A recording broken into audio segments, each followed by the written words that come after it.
Today we are spatchcocking turkey. Spatchcocking a turkey is basically butterflying the turkey.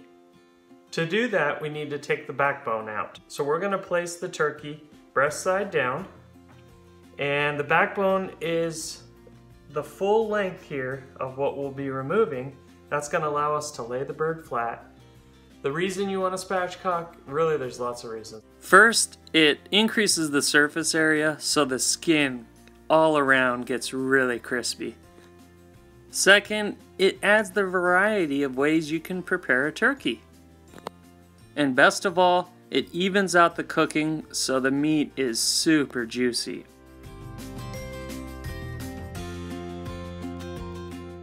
Here's the spatchcocked turkey. So my next step in getting the spatchcocked turkey ready is splitting the breast. So this is pretty difficult. We need to pop that cartilage and get it flattened out a little bit more. Once your turkey is spatchcocked, it's ready to start adding a rub. I use just a basic rub with garlic powder, cayenne pepper, salt. I'll put the recipe in the description. One thing differently I'm going to do with turkey that I don't do with my other pork is I'm going to add some herbs to it.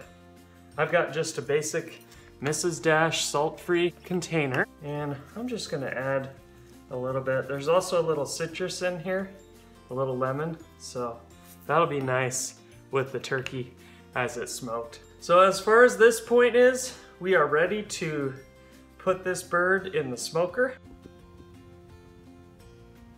The smoking temperature I'm going for is about 240 degrees. Right now it's approaching that, but I still need to clean the grill. So I'm gonna clean it and then close that lid so it can heat up again quickly.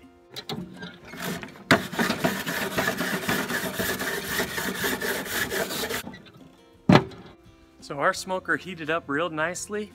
A couple basics on smoking.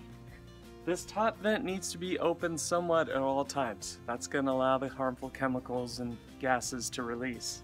This side vent over here on the side barrel, that's going to be open when you need to heat up, or you're going to close it if you are running too hot in your barrel.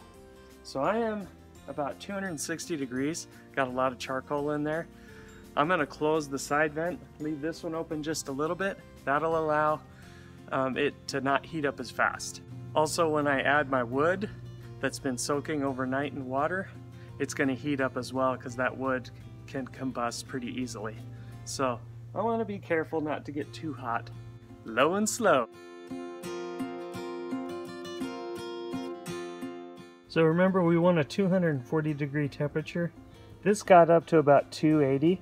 So when it gets too hot, I find an opportunity to put my thermometer in. This digital thermometer works amazing. I can check my degrees as it goes without opening the lid and losing a lot of heat. It also will beep when it reaches the temperature. And right now it says 170 for pork. It depends who you ask what temperature you want your turkey to be at. Some say 160, some say 165, some say 180. You need to make your determination on what temperature you use, but I'm going to take it out at 160. Once I put the aluminum foil tent on top, it'll raise up to 165. That'll keep a lot of the moisture in, and food handlers have gotten a lot safer with their food, so that's why I take it out a little early.